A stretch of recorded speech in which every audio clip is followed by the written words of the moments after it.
Last year, South Africa announced that it would be producing Fairtrade sugar, and now this same Fairtrade sugar is positively affecting farmers in KZN. I'm joined in studio by Ariana Baldo from Fairtrade, and she's going to explain to us just how this is happening. In a nutshell, we are a movement that believes that a trade can be fairer and that no one should lose out in a supply chain.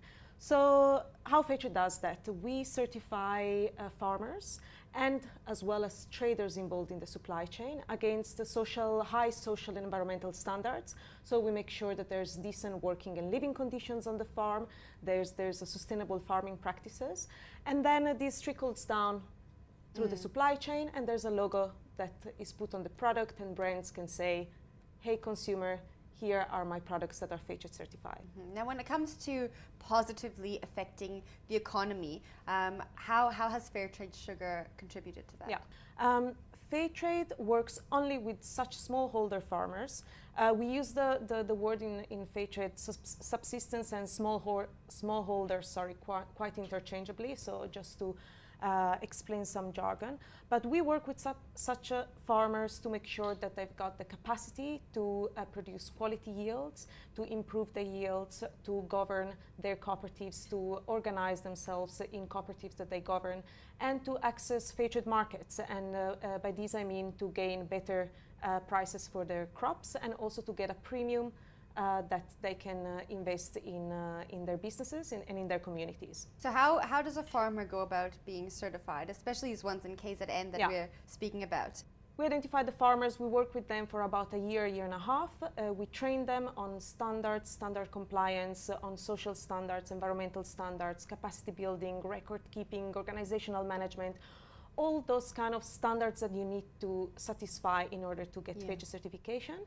And then finally in December they got their certificate. So tell me how life has changed for them since they received their certificate. They will see a big life change in the next few months. So they got their certificate at the beginning of December, and just last week we realized, well, they realized actually the first sale of sugar on Fairtrade terms, and this was bought by through Illovo, but by Cadbury South Africa. They must be so excited. They are extremely excited. Also, at the end of February, we are bringing 2 farmer representatives to Kenya to do a farmers exchange trip, so that they can meet fellow Fairtrade farmers from cocoa and tea cooperatives in Kenya, and see also what the impact is of Fairtrade in the long term. Because of course, this will be every year they will generate this premium, and they will basically grow the opportunities for the farmers. How receptive are South Africans to Fairtrade? I think there is not active demand for Fairtrade at the moment, but when and this is also because there's very little awareness of Fairtrade.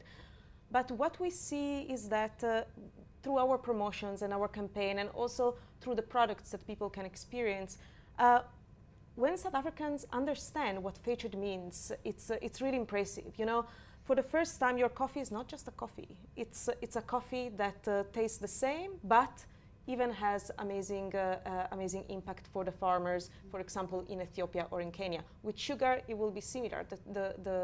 The chocolate you buy is not just going to be amazing chocolate, but on top of that, you're actively investing in small-scale farmers, in the development of small-scale farmers in your country. So it's really great to have that value. It's really a value adding on the products.